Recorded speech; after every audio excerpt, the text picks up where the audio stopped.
முன்ன பின்ன பேப்பர் படிச்சிருந்தா நாட்டில் என்ன நடக்குதுன்னு தெரிஞ்சிருக்கும். ஸ்கிரிப்டை தாண்டி பேசாதீங்கன்னு சொல்லியிருக்கிறோமா இல்லையா? அதுக்கு ஒரு பைத்தியக்கார கூட ஒரே ஒரு விஷயம் தான் அவர் பதில் சொன்னது. ஸ்பெஷல் பேக்கேஜ் ஒரு கேள்வியிலே அமலப்பட்டார். அதுவே பாகவஜன வீட்டுக்கு முன்னே திட்டுவார். முதல் போட்டு எவ்வளவு கஷ்டப்பட்டு முதலமைச்சர் ஆக்கிருக்கோம், ஏன் உங்களுக்கு ஸ்கிரிப்ட் எல்லாரும் பேசுறீங்க? அதுதான் நேற்று உங்களுக்கு ஜாமீன் வாங்கிட்டேன் நாங்க எதுவும் பேச மாட்டோமா? இப்போ சிஎம் சொல்லுவார், நானும் ஏதாவது 2 வார்த்தை பேசுவேன், புஷியானதுலாம் ஒண்ணுமே தெரியாதுங்க, சம்பந்தப்பட்ட அமைச்சர் ஏதாச்சும் பேசணும். இப்போ எதிர்கட்சி தலைவர் பேசுறப்ப சபாநாயகர் ஒரு 6-7 முறை குறுக்கிட்டு பேசியிருக்கிறாரு. அது குறித்து நீங்க என்ன கருதுறீங்க? அவர் தன்னை அதிக கடவுள் நம்பிக்கை உள்ளவராக காட்டிக் கொள்கிறார். அந்த இயேசு கிறிஸ்துவே சபாநாயகரை மன்னிக்க மாட்டார். ஒரு பக்கம் பத்திரிகை துறையை மிரட்டுறது, எதிர்ப்பவர்களை மிரட்டுவது, இன்னொரு பக்கம் இவர்கள் பேசக்கூடிய பேச்சு. ஒரு அமைச்சரே பேசுறாரு, மகனை எங்க ஜென்சி, என்னடா மவன் என்னது மவனை எங்க ஜென்சி ஆளுங்கெல்லாம் விட்டேன்னு வையே. அந்த டிகே சிவகுமார் திமுக பேச கேட்கிறோம், சொன்னது யாரு? நிர்மல்குமார். இவனை மாதிரி ஆளுங்களும் நம்ம பதில் சொல்றோமா? சொல்லுங்க. இதே ராஜ்மோகன் சிஜேபி ஆர்ப்பாட்டத்தில் வெளியே போறாரு. பிஜேபி என்கின்ற வார்த்தை சொல்வதற்கு கூட பயப்படுகிறார். திராவிட முன்னேற்ற கழகத்தின் மீது சேற்றை அல்ல மலத்தை எள்ளி வீச நினைக்கிறார்கள். ஒவ்வொரு ஆண்டும் மலர் தூவி நமக்கு நீர் வந்துச்சா இல்லையா? ஆனால் மற்றபடி எல்லாம் 5 வருஷம் வந்து முதல் வருஷமே நின்று போச்சு. நீ வந்ததுக்கு இதை பத்தி பேசு. மீனவர் பிரச்சனையும் உட்காந்து கடிதம்லாம் எழுதிட்டு இருக்க மாட்டேன். நேற்று கடிதம் எழுதியிருக்கேன். எனக்கு ஆர்ஓவினா என்னன்னு ரிமோட்லி ஆப்ரேட்டட் இதை வச்சு மிஷினை வச்சு உள்ள போய் அது என்ன இருக்குதுன்னு அவ்வளோ எல்லாம் தேவையில்லை. வறட்சி நிவாரணத்துக்கு வித்தியாசம் தெரிஞ்சாலே போதும். உங்களுக்கு அவ்வளோ அறிவுள்ள வேணாம். செந்தில் பாலாஜி உள்ள வைக்கணும், செந்தில் பாலாஜி உள்ள வைக்கணும்னு மென்டல் ஆயிட்டு இருக்கானுங்க. சர்வாதிகாரியா யார் மாறுவானா? ஒன்லி இன்செக்யூர் பீப்புள் தான் சர்வாதிகாரி. இந்த அடக்குமுறைகள் ஒடுக்குமுறைகள் கூட எதற்காக என்று சொன்னால் மற்றவர்கள் தங்களை அம்பலப்படுத்தி விடக்கூடாது என்று இவர்கள் பயப்படுகிறார்கள். ட்ரைப்ஸ் பார்வையாளர்களுக்கு வணக்கம். இன்று நம்மோடு இணைந்துள்ள சிறப்பு விருந்தினர் திராவிட முன்னேற்ற கழகத்தின் சிறுபான்மையினர் பிரிவின் மாநில துணைத் தலைவர் தோழர் அலிமல் புகாரி அவர்கள். வாருங்கள், அவரோடு உரையாடலாம். தோழர் வணக்கம். தோழர், இன்றைக்கு சட்டமன்றத்தில் எதிர்க்கட்சி தலைவர் ஒரு சிறப்பு கவன ஈர்ப்பு தீர்மானத்தை கொண்டு வர்றாரு.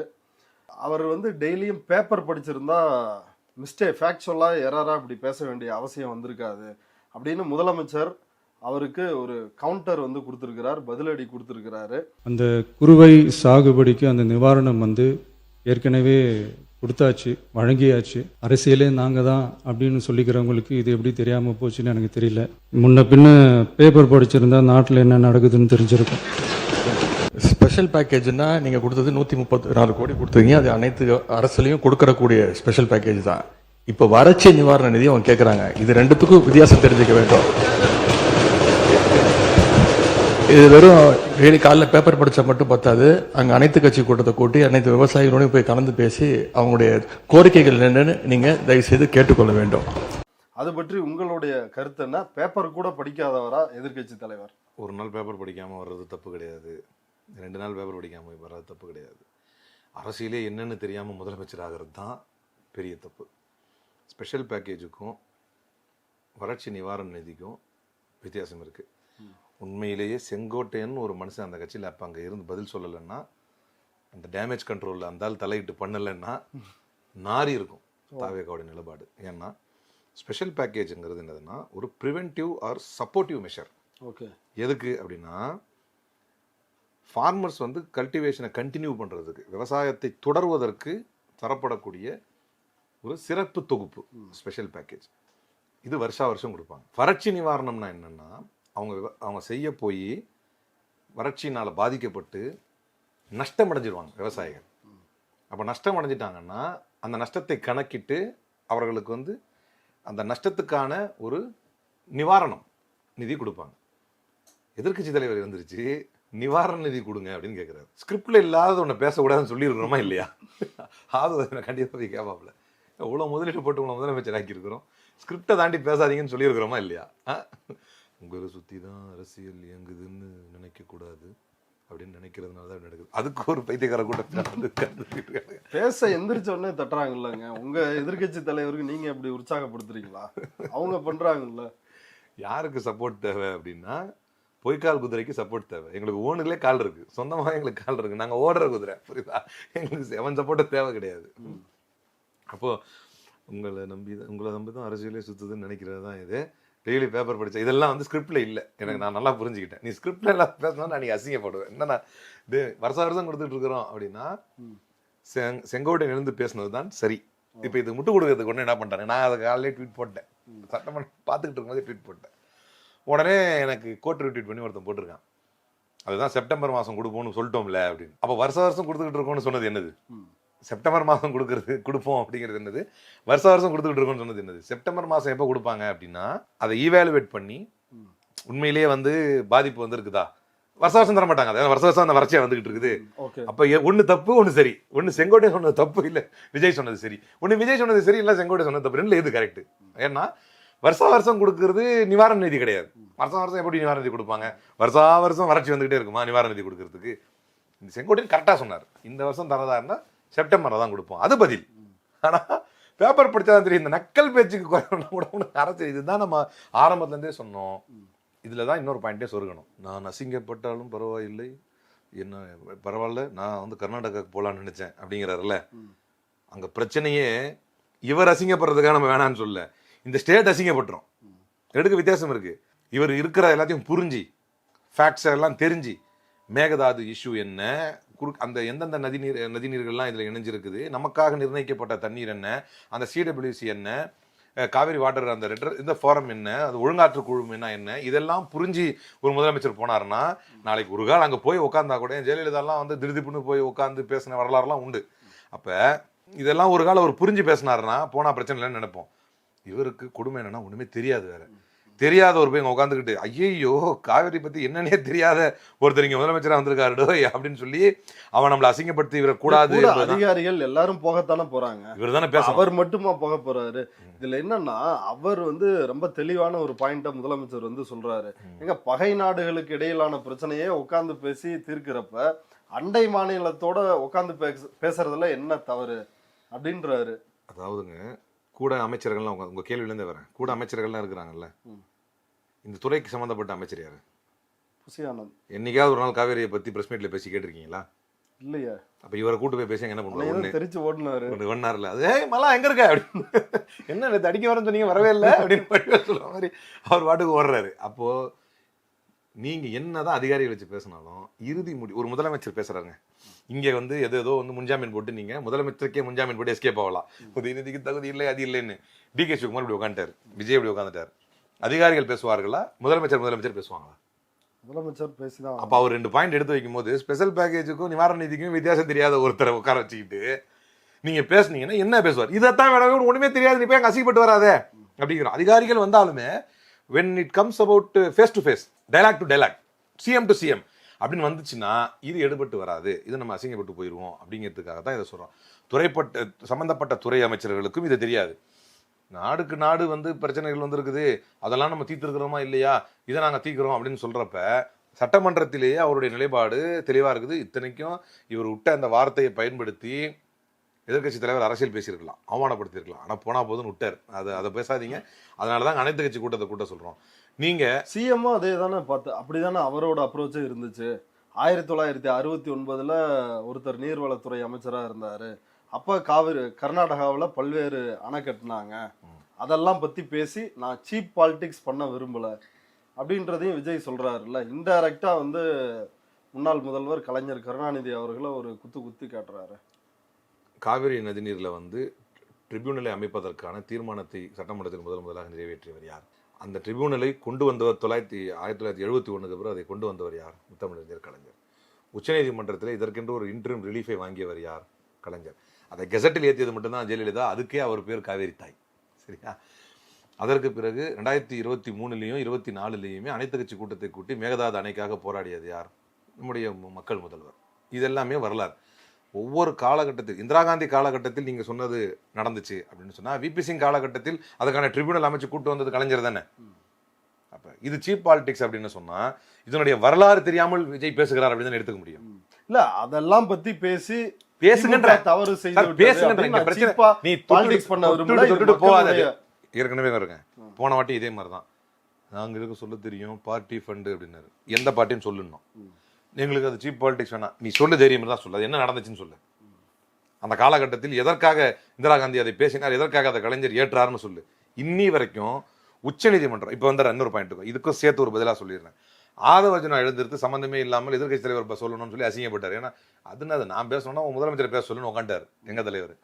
அதுக்காக முன்னாள் அமைச்சர் கே. எழுந்திருச்சு இவனுக்கு நான் சொன்னா போதும் அப்படின்னு முடிச்சுட்டாங்க. என்ன அவர் எழுந்துச்சு என்ன சொன்னாரு, 3 இடத்துல திமுக தோத்துருச்சு. ஆமா, உச்ச நீதிமன்றத்தில்.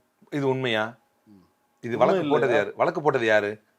2018 அதிமுக சார்பாக போடப்பட்ட வழக்கு, மேகதாது அணைக்கும் இன்னொரு இதுக்கும் சேர்த்து 2 வழக்காக போடப்பட்ட வழக்கு. இதை டிஸ்மிஸ் பண்ணாங்களா அல்லது ஒரு ரிலீஃபா கொடுத்தாங்களா உச்சநீதிமன்றம் அப்படின்னா, இது உச்சநீதிமன்றத்துக்கு இது வழக்காக செல்லும் பொழுது என்ன சொன்னாங்க அப்படின்னா, தமிழ்நாடு கவர்மெண்ட் வந்து இதை மிஸ்கன்சீவ் பண்ணிருச்சு. The state should have approached the expert bodies empowered to oversee compliance. இதுக்குன்னு எக்ஸ்பர்ட் பாடிஸ், இது சென்ட்ரல் வாட்டர் கமிஷன், அதே மாதிரி காவேரி வாட்டர் இது ரெகுலேஷன் கமிட்டி, CWRC இருக்குது, CWMA Kaveri water management authority, இதுக்குன்னு ஒரு போர்டை போட்டிருக்கிறோம், நீங்கள் அங்கே போங்க அப்படின்னு சொல்லிட்டு எக்ஸ்ட்ராவாக ஒரு வார்த்தை. இந்த பிரச்சனையை பொறுத்த வரைக்கும் நாங்கள் எப்படி நினைக்கிறோம் அப்படின்னா, the disputes are perennial. இந்த பிரச்சனைகள் தொடர்ந்து இருந்து கொண்டே இருக்கிறது. அப்போ இதில் வந்து ஒரு ரெஸ்பான்ஸ் வந்து கோர்ட்லேருந்து சொல்லணும் அப்படின்னு சொன்னால், such discussions could be had over a cup of tea, cup of coffee. இது வந்து இவர் சொன்னது, சந்திரசூட் சொன்னது. ஒரு காஃபி குடிச்சிக்கிட்டு ஒரு டிஸ்கஷனாக நீங்கள் பண்ண வேண்டிய விஷயம் தானே, அதை விட்டுட்டு ஏன் பண்ணுறீங்க அப்படின்னு சொல்லிட்டு நாங்கள் திரும்ப ரீஇட்ரேட் பண்ணுறோம். இந்த மேட்ரை CWMA அல்லது CWRA கிட்ட கொண்டு போய் இதுக்குன்னு யூனியன் ஆஃப் இந்தியா, எங்கள் பிரச்சனையாக அப்போ பாஜக ஆண்டு கொண்டு இருக்கிறது சிக்கலாக இருக்குது. அதனால தான் நம்ம நீதிமன்றத்தில் வந்து தொடர்ந்து போட்டுக்கிட்டே இருக்கோம். பாஜக வந்து தமிழ்நாட்டை எல்லா வகையிலும் எப்படிலாம் வஞ்சிக்கலாம் அப்படின்னு முடிவு பண்ணிக்கிட்டு இருக்குது. அதில் வந்து நதிநீர் பிரச்சனையிலையுமே இப்படி பண்ணிட்டா, நோண்டி விட்டுட்டா காங்கிரஸ் தான் அங்கே இருக்குது, அது ஏன் கொடுக்கலன்னு அங்கேயும், தமிழ்நாட்டில் DMK வந்து காங்கிரஸ் ஒரு கூட்டணி இருக்குது, நீ ஏன் பண்ணல நீங்கேயும் அப்படின்னு ஒரு கிளப்பி விட்டுக்கிட்டு இருக்குது அப்படிங்கிற ஒரு பயத்தோடையும் நம்ம அங்கே அந்த இடத்துல அப்போ போராடிக்கிட்டு இருந்தோம். அப்போ சொல்லும் பொழுது நீதிமன்றம் என்ன சொல்லிச்சுன்னா, ஒரு காஃபி குடிச்சு இந்த பிரச்சனையை முடிச்சிருக்கலாமே என்று சொல்லும்போது, இதை டிஸ்மிஸ் பண்ணும்போது என்ன சொன்னாங்க அப்படின்னு சொன்னால், ஒருவேளை கர்நாடகா அரசு அந்த ரெகுலேட்டரி பாடிஸ் CWMAவோ CWRCயோ சொல்லுவதை அவர்கள் ஏற்கவில்லை, கர்நாடக அரசு ஏற்கவில்லைன்னா நீங்க அப்ப கண்டெம்ட் ஆஃப் கோர்ட்டுக்கு வாங்கன்னு சொன்னாங்களே தவிர தள்ளுபடி ஆகல. அது தள்ளுபடி நாமே இதை சொல்லி தான் கொடுக்குறாங்க, அந்த ஒரு மெரிட்டை நம்மளுக்கு தர்றாங்கல்ல. அப்ப ரெண்டாவது, இது நம்ம போட்ட வழக்கா? 2018லயே மேகதாது வரும்பொழுது, மேகதாது இஷ்யூக்கு வந்து ஏற்காலத்தே அது ஸ்டார்ட் ஆச்சு அப்படின்னாலும், வழக்கு வந்து 2018 இது போடப்பட்டதுனாலும் இப்படி வந்துட்டோம். அப்போ ஒரு வாதத்தை முன்வைக்கும் பொழுது ரூட் மாஃபியாவுக்கு கண்டென்ட் கொடுக்கறதுக்காகலாம் அமைச்சர்கள் எஞ்சி பேசக்கூடாது. அதுவும் அசிங்கப்பட்டாங்க, பேப்பர் படிக்கல போட்டானுங்களா, ஐயோ கமெண்ட் போய் பார்த்தா காரி துப்புனாங்க. நான் ஏற்கனவே சொன்ன மாதிரி ஒன்று செங்கோட்டையன் சொன்னால் சரியா இருக்கணும், வருஷம் கொடுப்போம்னா வறட்சி வந்தால் தான் கொடுப்போம், வருஷம் கொடுக்க மாட்டோம். வருஷம் கொடுக்கறது ஸ்பெஷல் பேக்கேஜ் தான். அப்போ CM சொன்னது ஸ்பெஷல் பேக்கேஜ் தான். ஆனால் எதிர்க்கட்சி தலைவர் கேட்டது வறட்சி நிவாரண நிதி தான். வறட்சி நிவாரண நிதி செப்டம்பர் தான் கொடுப்போம்னா அதை பதிலாக சொல்ல தெரியாத ஒரு முதலமைச்சர், ஸ்பெஷல் பேக்கேஜுக்கும் இதுக்கு வித்தியாசம் தெரியாதவர்கள், 2018 போட்ட வழக்கில் என்ன சொல்லி உச்சநீதிமன்றம், அப்படி சொல்லி உச்சநீதிமன்றம் நீங்கள் போங்கன்னு சொன்னாலும் ஒரு கப் ஆஃப் காஃபியில் முடிக்க வேண்டியது தானே. எந்த ஒரு என்னென்னலாம் உச்சநீதிமன்றம் சொல்லிச்சுன்னு கேளுங்க.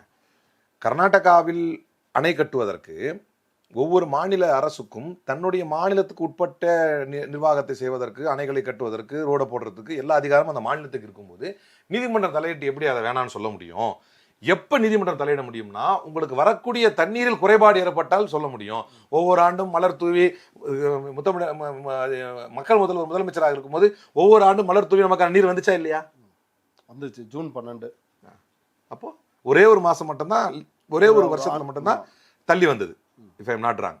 ஆனால் மற்றபடி எல்லா 5 வருஷமும் வந்து முதல் வருஷமே நின்று போச்சு நீ வந்ததுக்கு பின்னால. இதை பத்தி பேசு. அப்ப நீங்க சொன்னது என்ன அப்படின்னா, இப்ப அடுத்த பாயிண்ட்டுக்கு வருவோம். நீங்க கொடுத்த வாக்குறுதி என்ன அப்படின்னா, மீனவர் பிரச்சனையும் உட்காந்து கடிதம்லாம் எழுதிட்டு இருக்க மாட்டேன், நேற்று கடிதம் எழுதியிருக்காரு. இப்ப எங்க பிரச்சனை அதுதான். நேற்று பாருங்க, சட்டமன்றம் முடிஞ்சு பத்திரிகையாளர் சந்திப்புல இளைஞர் பேசும்போது, திமுகவும் தாவேக்காவும் விளையாடிக்கிட்டு இருக்கிறாங்க அப்படின்னு எடப்பாடி சொல்றாரு அப்படின்னு கேட்டா, டைட் ஸ்டாப் ஃபிட்டிங் ரிப்ளை, பயிர்க்கடன் தள்ளுபடி நாங்களா கொடுத்தோம் வாக்குறுதி. ஆகாத போகாத, இல்லாத பொல்லாத, வானத்தை வளைச்சிருவேன், பூமியை உடைச்சிருவேன், இப்படியெல்லாம் நடைமுறையில் ஒரு ஆட்சியை கொடுத்து, பகுத்தறிவுக்கு உட்பட்ட ஆட்சியை கொடுத்து கொண்டிருந்தார் முத்துவேல் கருணாநிதி ஸ்டாலின் என்கின்ற ஒரு மகத்தான தலைவர். இவர் என்ன கொடுக்குறாரு, நாங்க வந்தா இதை விட பயங்கரமா கொடுப்போம். அப்போ உங்களை வேற மாதிரி தான் கேள்வி கேட்போம். நீங்க அப்ப செங்கிப்பட்டி தஞ்சாவூர்ல நடந்த கூட்டத்தில் பேசிய விஜய் வந்து அதை சொன்னாரு.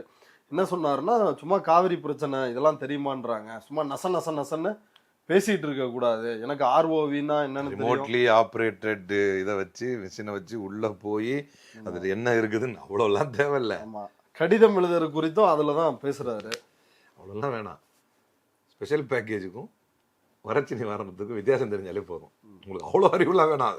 ஆனா ஒரு விஷயம் வந்து நடந்திருக்கு இல்லையா சட்டமன்றத்துல, அதாவது எங்க தலைவர், அதாவது எதிர்க்கட்சி தலைவர் எழுப்புகின்ற கேள்விகளுக்கு பதிலளிக்க முடியாது, அந்த காரணத்தினால்தான் வந்து அவரை எங்க தலைவரை வந்து கைது செய்யறாங்க அப்படின்றதான் திமுகவினர் வந்து மீண்டும் மீண்டும் அன்னைக்கு ஒரு நாள் முழுக்க சொன்ன விஷயம்.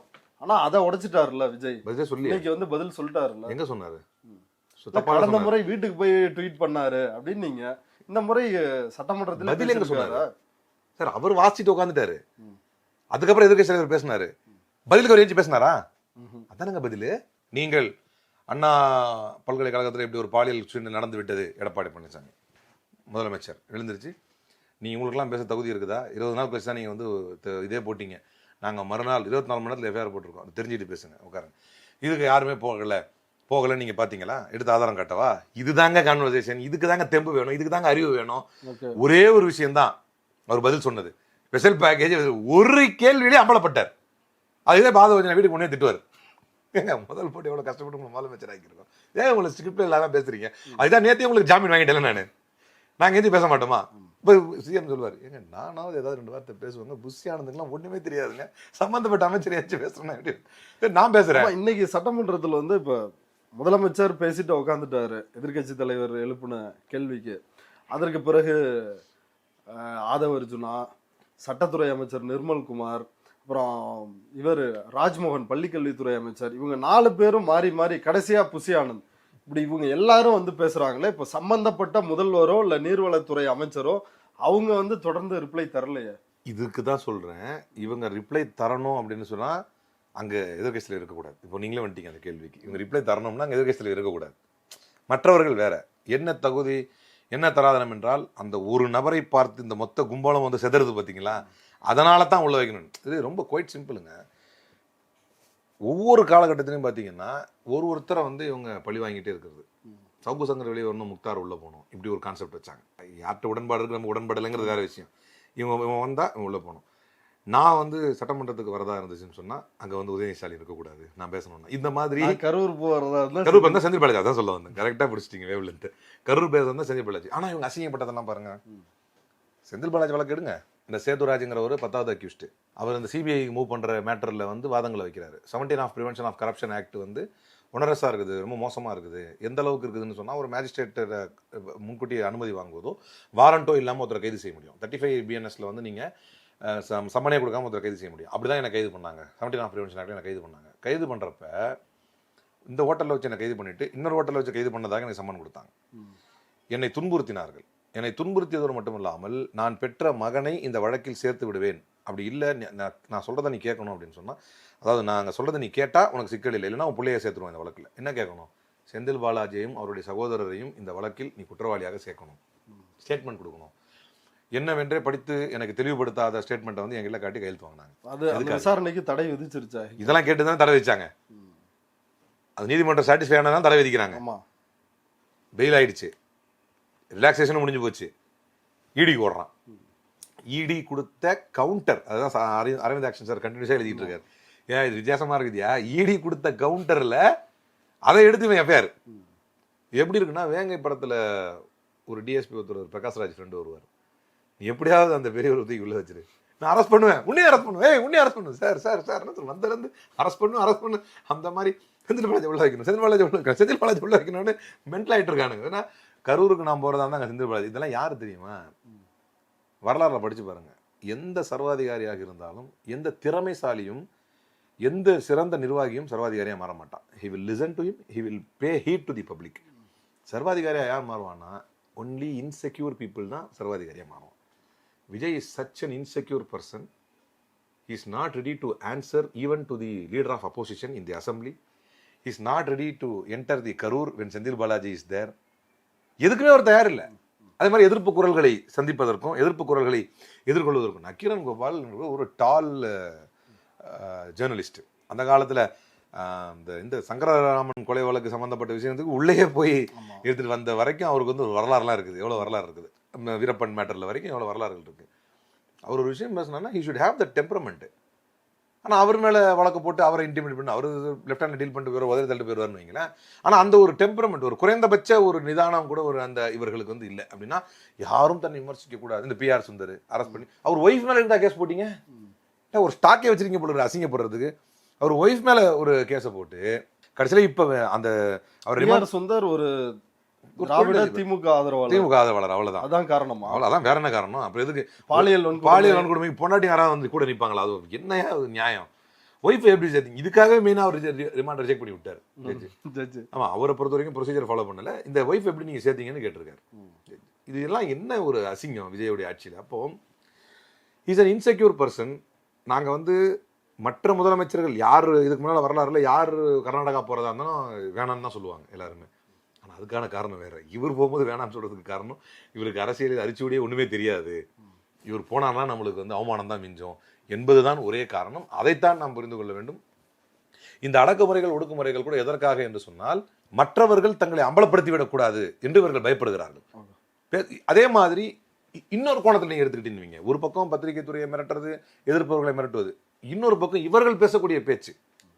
நீங்க ஒரு பொறுப்பான அமைச்சர், ஒரு எதிர்க்கட்சி தலைவரை என்ன வார்த்தையை கொண்டு பயன்படுத்தி பேசுகிறீர்கள்? டாய்லெட் புரட்சியாளர், மகன், எங்க ஜென்சி எல்லாம் கிளப்பி விட்டேன்னு வையே.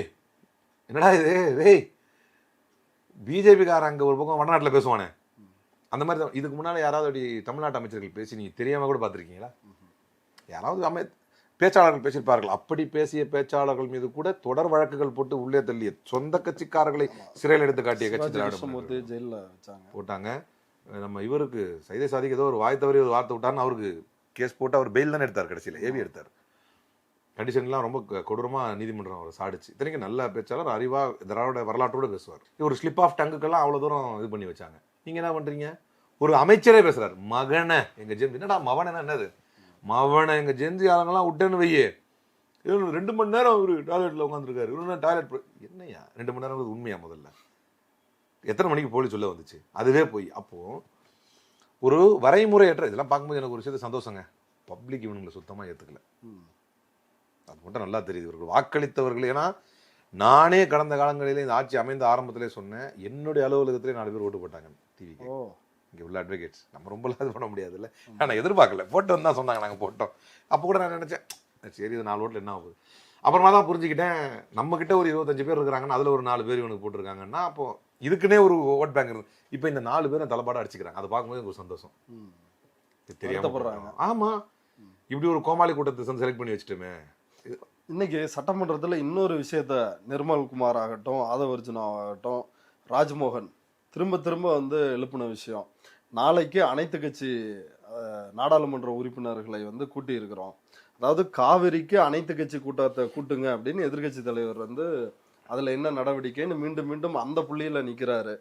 ஆனால் ஆளுங்கட்சி தரப்பில் அமைச்சர்கள் வந்து டீலிமிட்டேஷன் குறித்து விவாதிப்பதற்கு அனைத்து கட்சி எம்பிக்களை வந்து நாங்கள் கூப்பிட்டுருக்கோம், வருவீங்களா மாட்டீங்களா?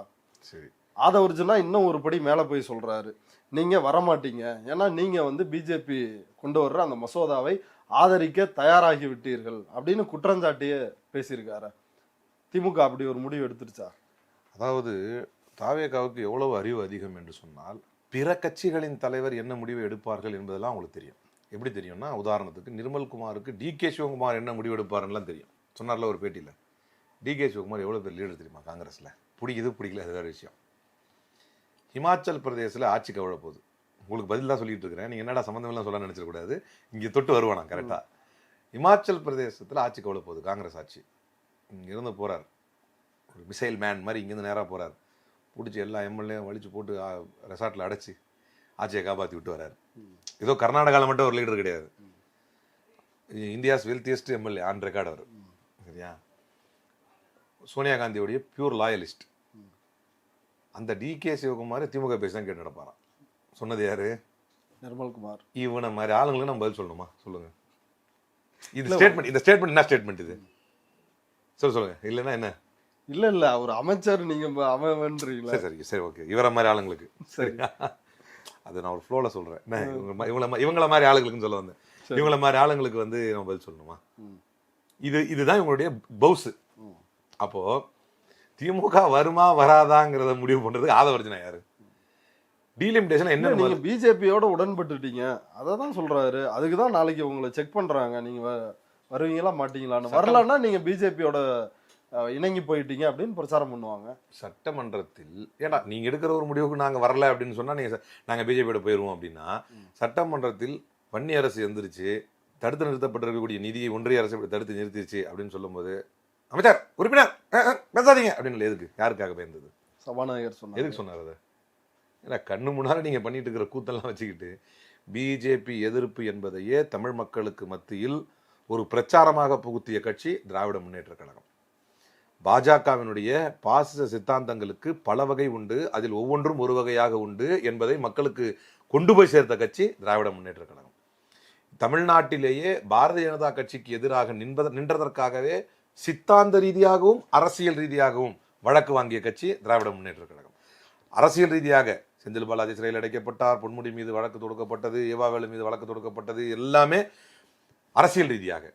சித்தாந்த அதே மாதிரி டாஸ்மாக் ஊழல்ல வழக்குன்னு கொண்டு வந்தாங்க, அது எல்லாத்தையும் சட்ட ரீதியாக எதிர்கொண்டோம். சித்தாந்த ரீதியாக நம்மளுடைய எதிர்கட்சி தலைவர் அவர்களில் அன்னைக்கு பேசினாரு, சனாதனத்தை ஒழிக்கணும் அப்படின்னு பேசினாரு. அதுக்கு 10க்கும் மேற்பட்ட மாநிலங்களில் 20க்கும் மேற்பட்ட வழக்குகள் போட்டு அவருடைய தலையெல்லாம் கொய்து கொண்டு வரணும் அப்படின்னு சொல்லி தமிழ்நாட்டுக்கே ஒரு புரட்சியை ஏற்படுத்தி பேசியதோடு மட்டுமல்லாமல் அடுத்த தேர்தல் நடக்கிறது, அதில் தோல்வி அடைகிறோம், வெற்றி வாய்ப்பை தவற விடுகிறோம், சட்டமன்றத்தை எதிர்க்கட்சி தலைவராக பொறுப்பேற்கிறோம். தன்னுடைய முதல் உரையிலேயே மக்களை பிரிக்கும் சனாதன மொழிகை என்று தன் கொள்கைக்காக நின்றவர் எங்களுடைய இளந்தலைவர், எங்களுடைய எதிர்க்கட்சி தலைவர் மரியாதைக்குரிய உதயநிதி ஸ்டாலின் அவர்கள். நீங்க எங்களுக்கு பாடம் எடுக்கிறீங்களா? எங்க ஒன்றும் இல்லை, இதே ராஜ்மோகன் சிபிஎம் ஆஃபீஸில் நடந்த ஞாபகம் வச்சுக்கோங்க, சிஜேபி ஆர்ப்பாட்டம் வெளியே போறாரு, பிஜேபி பத்தி ஒரு வார்த்தை சொல்லுங்கிறாரு. நீங்களும் நானும் அந்த இடத்துல இருந்திருந்தா என்னடா இப்படி ஓட விட்டு அசிங்கப்படுத்துறானுங்களே, நின்று நான் என்ன பண்ணிப்பேன், நின்று ஹேய் யாராவன் பிஜேபி ஒழிக என்னடா அப்படின்னு இருப்போம்ல, சொல்ல வேண்டியது தானே? சொல்ற தெம்பு இருக்கு அவங்க கிட்ட. பிஜேபி என்கின்ற வார்த்தை சொல்வதற்கு கூட பயப்படுகிறார். டீலிமிட்டேஷனுக்கு எதிராக அனைத்து கட்சி கூட்டத்தை கூட்டியது திராவிட முன்னேற்ற கழகம். அனைத்து கட்சி கூட்டத்தை இங்கே இல்ல, தேசிய அளவில் அனைத்து கட்சி கூட்டத்தை கூட்டியது திராவிட முன்னேற்ற கழகம். அனைத்து முதலமைச்சர்களை கூட்டியது திராவிட முன்னேற்ற கழகம். அவர்களுக்கு மத்தியில் பேச்சை உருவாக்கியது திராவிட முன்னேற்ற கழகம். இப்போது கூட நான் ஒரே ஒரு கேள்வி மட்டும் கேட்கிறேன், இதுக்கு நியாயமான ஒரு தாவேக்காரன் பதில் சொல்லணும். தாவேக்கால மேல் சபைக்கு போற ஆசையில எவனுமே இல்லையா எம்பி ஆகிறதுக்கு? கண்டிப்பா இருப்பாங்க. அதுக்கான எவ்வளவு பேருக்கு அந்த வாய்ப்பு கேட்டு எதிர்பார்ப்பாங்க. எல்லாரும் இத்து போன பிரவீன் சக்கரவர்த்திக்கு தூக்கி கொடுக்கறதுக்கு காரணம் என்ன? முதல்ல உன் கட்சிக்கு ஒரு உறுப்பினர் கூட இல்ல, எங்கு அங்கு சென்று விட்டால் பாஜகவை எதிர்த்து பேச வேண்டியது வருமோ என்று பம்மி கொண்டு அமரக்கூடிய நீங்கள் திமுக எடுத்து பாடம் எடுத்துறீங்களா? இப்போ நீங்கள் பிரவீன் சக்கரவர்த்தி பற்றி சொல்கிறதுனால இன்னொரு கேள்வி, இன்னைக்கு சட்டமன்றத்திலையும் முன்னாள் அமைச்சர் ரகுபதி திமுக எம்எல்ஏ அவர் எழுப்புறாரு. என்ன கேட்குறாருன்னா, தமிழ்நாடு அரசின் கொள்கை வியூக வகுப்பாளராக பிரவீன் சக்கரவர்த்தியை போட்டிருக்கிறீங்களா அப்படின்னு. ஏன்னா பிசினஸ் ஸ்டாண்டர்ட்ல அப்படிதான் வருது, ஆனா அதுக்கான அபிஷியல் அனௌன்ஸ்மெண்ட்டே இல்ல. நிர்மலா சீதாராமனையும் சந்தித்து தமிழ்நாடு நிதி நிலைமை குறித்து நான் பேசினேன் அப்படின்றாரு. ஆனா சட்டமன்றத்தில் இல்லைன்னு மறுத்திருக்கிறாங்களே, என்ன புரியலையே, நான் என்ன பதில் சொல்றது? இதுதான் இந்த ஆட்சியுடைய லட்சணம், ஒண்ணுமே புரியல. அதே மாதிரிதானே அவரா போட போய் தானே ஜெகதீஷ் சிஎம் உடைய இதா அப்பாயிண்ட் ஆயிருக்காருன்னு தெரிய வந்தது, தனி செயலாளர் அப்பாயிண்ட் ஆயிருக்காரு தெரிய வந்தது. அவர் போட்ட பிறகு நமக்கு தெரியுது. ஏன்னா இதுக்கு முன்னால அந்த ரத்தன் பண்ணிட்டு போடும்போது பிரச்சனை ஆயிடுச்சுல, அதனால இவங்களை அப்படியே இப்படி இல்லாம ஒரு டிரான்ஸ்பரன்சி, கவர்மெண்ட்ல ஒரு டிரான்ஸ்பரன்சி இல்லாத அளவுக்கு விஜய்க்கு தெரிஞ்சு நடக்குதா, தெரியாம நடக்குதா, இல்ல வேணும்னே தெரிஞ்சுக்கிட்டே தெரியாத மாதிரி நடிக்கிறாரா, இல்ல வேணும்னே தெரியக்கூடாதுன்னு நினைக்கிறாரா, எந்த இழவுமே புரியலையே இந்த கவர்மெண்ட்ல. நீங்க டீலிமிட்டேஷனை பத்தி எங்களுக்கு பாடம் எடுக்கிறீங்க. திரும்ப அந்த டீலிமிட்டேஷன்லாம் இன்னைக்கு ஹிந்து முதல் பக்க செய்தியே இதான், திமுக டீலிமிட்டேஷனை ஆதரிக்க ஒரு 3 கண்டிஷன் அடிப்படையில் ஆதரிக்க தயாரா இருக்கு. 1971 சென்சஸ் அடிப்படையில் 50% அதை மசோதாவிலே இருக்கணும், தொகுதிகள் எண்ணிக்கை உயர்த்தப்படுவது அப்படின்ற இந்த கண்டிஷன்ஸ் அடிப்படையில் ஒத்துக்க போறாங்க அப்படின்னு சொல்றாங்க. ஆனா கடந்த ஆட்சியின் பொழுது என்ன சொன்னீங்கன்னா, தொகுதி மறுசீரமைப்பை ஏற்றுக்கொள்ளவே முடியாது அப்படின்னு சொன்னாங்க. ஆனா இப்ப வரைக்கும் மசோதாவை பார்த்துட்டு தான் நாங்க பதில் சொல்லுவோம், இல்லை எங்க நிலைப்பாட்டை சொல்லுவோம் அப்படின்னு ஏன் சொன்னாங்க? நாங்க இல்ல, தப்பா சொல்றீங்க. நோ டிலிமிட்டேஷன் நாங்க சொல்லல, ஃபேர் டிலிமிட்டேஷன் தான் சொல்றோம். ஃபேர் டிலிமிட்டேஷன் என்ன? நீங்க சொல்றது அந்த வார்த்தையே தப்பா இருக்குல்ல. டிலிமிட்டேஷன் ஏத்துக்கொள்ள மாட்டோம்னு ஒரு இடத்த கூட நாங்க சொல்லலையே எப்பவுமே. இவங்க ஏதோ சும்மா கேம் விளையாடுறாங்க, அது விட்டுருங்க. நோ டிலிமிட்டேஷன் நம்ம சொல்லவே இல்லை, ஃபேர் டிலிமிட்டேஷன். எல்லாருக்கும் ஒரே ப்ரொபோர்ஷனேட்டா ஏறுதுன்னா அதுல நமக்கு பிரச்சனை இல்லை. எப்படி பிரச்சனை வரும்? சரி, எதுக்கு எதிர்க்கிறோம் டிலிமிட்டேஷனை? தமிழ்நாட்டு தென்னிந்திய மாநிலங்களோட பிரதிநிதித்துவம் குறைஞ்சிரும். எப்படி குறைஞ்சிரும்? எதனால குறைஞ்சிரும் நினைக்கிறோம்? மக்கள் தொகையை எஃபெக்டிவா கண்ட்ரோல் பண்ணோம். இப்ப நீங்க மக்கள் தொகை அடிப்படையில் பண்றதா இருந்ததுன்னு சொன்னா, இப்ப இருக்கிற மக்கள் தொகையை 71 if I am not wrong, அந்த சென்சஸுக்கு பிறகு இப்போ உள்ள சென்சஸ், நீங்க சமீபத்திய சென்சஸ் எடுத்தீங்க அப்படின்னு சொன்னா மக்கள் தொகையை நாங்க கண்ட்ரோல் பண்ணிருக்கிறோம். இப்போ உள்ள சென்சஸ் படி நீங்க டீலிமிட்டேஷன் பண்ணிட்டீங்கன்னா எப்படி ஏத்துக்க முடியும்? அதனால ஏற்கனவே உள்ள சென்சஸ் படியே நீங்க கொடுத்தா ஓகேன்னு தான் அப்பவும் சொன்னோம், நடுவுலையும் சொன்னோம், இப்பவும் சொல்றோம். we never said no delimitation, we always said fair delimitation. இந்த வாதம் எந்த அளவுக்கு நியாயமானது வரலாற்றை திரும்ப இதை ஞாபகப்படுத்த விரும்புகிறேன். இதை வச்சு தாவேக்கா வந்து விளையாட்டு காட்டக்கூடாது மக்கள்கிட்ட. பாராளுமன்றத்தில் இருந்திருத்து ஃபேர் டிலிமிட்டேஷன் பற்றிய செய்திகளை உள்வாங்கி கொண்ட அமித்ஷா என்ன சொன்னார்? 1/2 மணி நேரம் கொடுங்கள், அதை சரி பண்ணி தரேன்னு சொன்னாரா இல்லையா? இதான வரலாறு. அப்ப எதை சரி பண்ணி தரேன்னார் அவரு? அப்போ நம்ம என்ன சொன்னோம்னா அது 1/2 மணி நேரத்தை செய்யற வேலை கிடையாது, இது போய் சொல்றாரு அப்படின்னு சொன்னோம். இப்போ இத்தனை இவ்வளவு டைம்ல அப்பவும் அந்த டிராஃப்ட் தான் நம்ம கேட்டோம். அப்ப என்ன சொன்னோம்? இது வந்துச்சு இல்லையா, ஒர்க் அமெண்ட்மெண்ட் ஆக்ட் வரும்போது அந்த டிராஃப்டை நீங்கள் தருவதில்லை, அதில் நீங்கள் என்ன பண்ணிருக்கீங்க அதே மாதிரி சொன்னோம். அதுக்கப்புறம் தான் ஜேபிசிக்கு வந்தது. அதில் வந்து ஜேபிசி சப்மிட் பண்ணும்போது ஒன்று கொடுத்தீங்க, அதில் இல்லாத போது வேற மாற்றினீங்க. இந்த வாதங்கள்லாம் வந்தது. கபில் சிபல் அதை வந்து எடுத்து வச்சார். அதே மாதிரி இதில் கூட அண்ணாமலை அப்போ பேசும்போது என்ன சொன்னார் அப்படின்னா, அப்போ பாஜக இருந்தார். அப்போ என்ன சொன்னார்னா, அப்படி இல்லை சவுத் இந்தியனுடைய பிரதிநிதித்துவம் குறையாது அப்படின்னு வாய் வழியாக சொல்லும்போது என்ன சொன்னோம்னா, இதை நீங்கள் ஏன் டிராஃப்டாக கொடுக்க மறுக்கிறீங்கன்னு தான் அப்பவும் கேட்டோம். எழுத்துப்பூர்வமாக இருக்குதா? நம்முடைய பிரச்சனை இன்னைக்கு எப்படி, நீங்கள் நல்ல ஒரு கேள்வி கேட்டீங்க. நம்முடைய பிரச்சனை இந்த பிரவீன் சக்கரவர்த்தி இந்த அரசியல் என்னவாக இருக்கிறார், ஜெகதீஷ் வந்து இந்த அரசியல் என்னவாக இருக்கிறார், ரத்தன் பண்டிட் இந்த அரசியல் என்னவாக இருக்கிறார், விஷ்ணு ரெட்டி இந்த அரசியல் என்னவாக இருக்கிறார் என்று தெரியாத அளவுக்கு ஒரு டிரான்ஸ்பரன்சி யாரும் இருக்கிறதுன்னு பிரச்சனை இல்லை. நீங்க டிரான்ஸ்பரண்டா சொன்னாதான் எஸ் நோ விவாதிக்கலாம், விவாதிக்க கூடாதுன்னு முடிவெடுக்க முடியும் அப்படின்னு இந்த அரசை நோக்கி வைக்கக்கூடிய கேள்வியை தான் டிலிமிட்டேஷன் மட்டுமல்ல, வக்ஃப் அமெண்ட்மெண்ட் ஆக்ட் மட்டுமல்ல, எதுவாக இருந்தாலும் நீங்க டிரான்ஸ்பரண்டா கொடுங்க, டிராஃப்டை கொடுங்க, நாங்க படிக்கிறோம்னு அப்பவும் சொன்னோம்.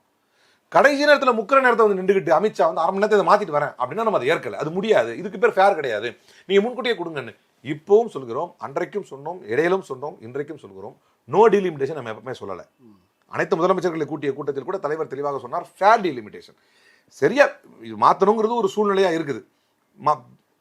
அது வந்து கான்ஸ்டியூஷன் இருக்குது, நம்ம எப்படி நோ சொல்ல முடியும்? அதுக்கு வாங்க முதல்ல கான்ஸ்டியூஷன் இருக்கிற ஒரு மேட்டர் நம்ம எப்படி நோ சொல்ல முடியும்?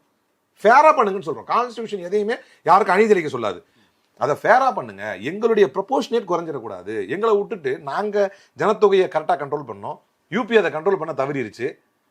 நல்லது பண்ணதுக்காக நாங்கள் தண்டிக்கப்பட்டு விடக்கூடாது. யூபிக்கு என்ன ஏறுதோ அதே ப்ரொபோஷனேட் எங்களுக்கும் ஏறணும். இந்த சென்சஸ் இருக்கக்கூடாது, பழைய சென்சஸ் படி என்ன இருந்துச்சோ அதே சென்சஸ் படி அதை செய்யுங்க. எங்களுக்கு வரக்கூடிய 7.something% பேஸ் வருது அப்படின்னு சொன்னா அதே பர்சன்டேஜ்ல எங்களுக்கு கரெக்டாக டீலிமிட்டேஷன் கொடுங்க. இல்லைன்னா தப்பு இருக்கு.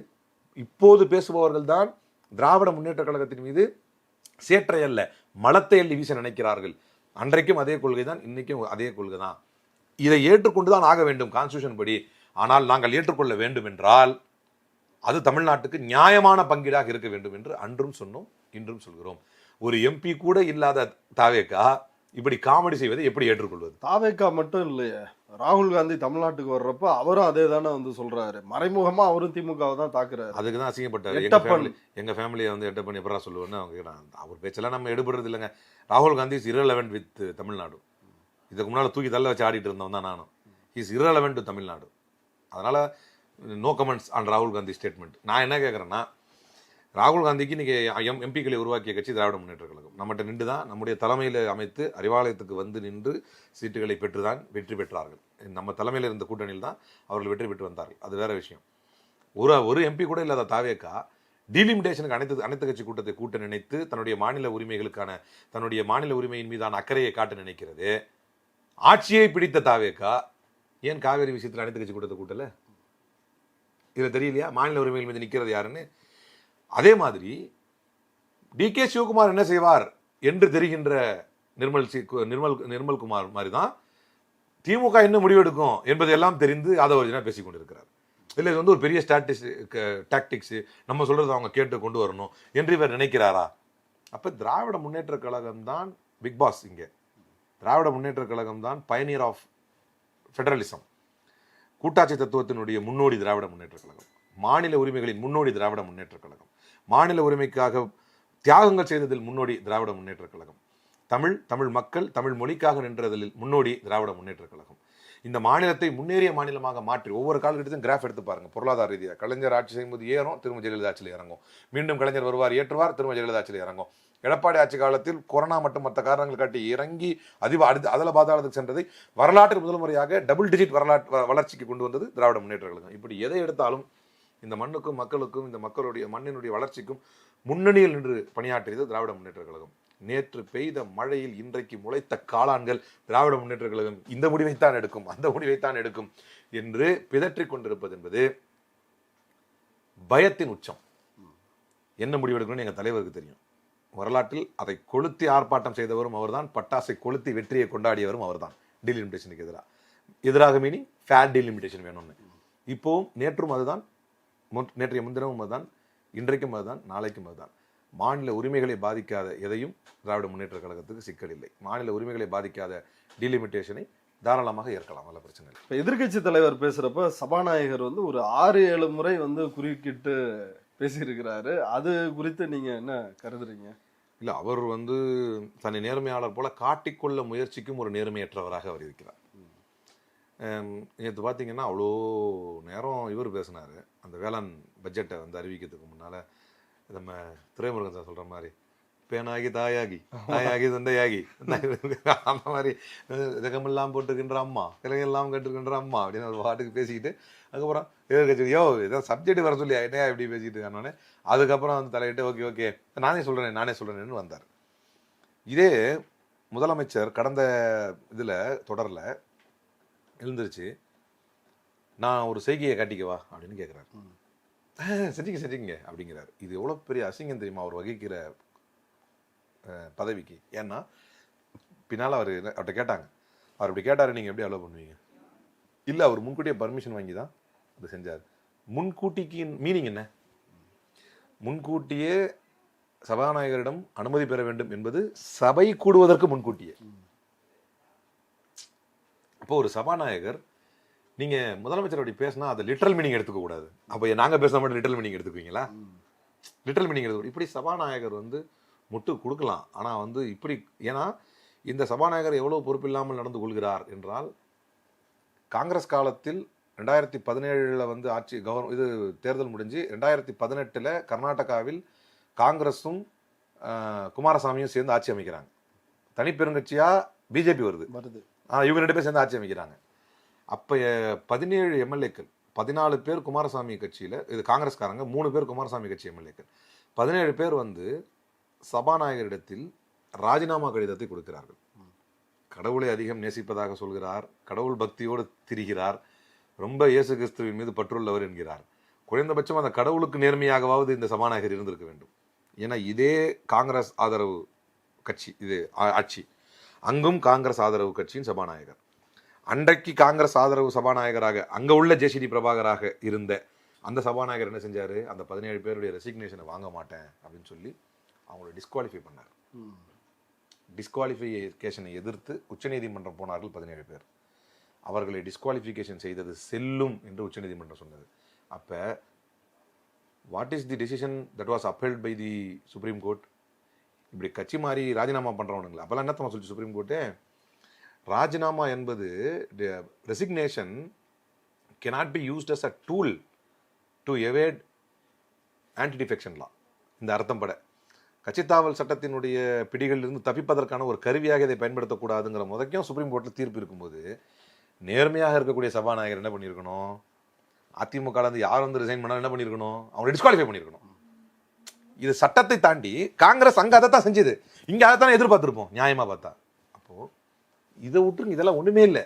எதிர்கட்சி தலைவர் வந்து எந்திரிக்கும் போது பேச, சபாநாயகர் அறமற்று செயல்படுகிறார், நேர்மையற்று செயல்படுகிறார், அவர் தன்னை அதிக கடவுள் நம்பிக்கை உள்ளவராக காட்டிக்கொள்கிறார். அந்த இயேசு கிறிஸ்துவே சபாநாயகரை மன்னிக்க மாட்டார். இவ்வளவு நேரம் நம்முடைய பார்வையாளர்களுக்காக உங்களுடைய நேரத்தையும் கருத்துக்களையும் ஒதுக்கி பகிர்ந்துட்டதுக்கு ரொம்ப நன்றி.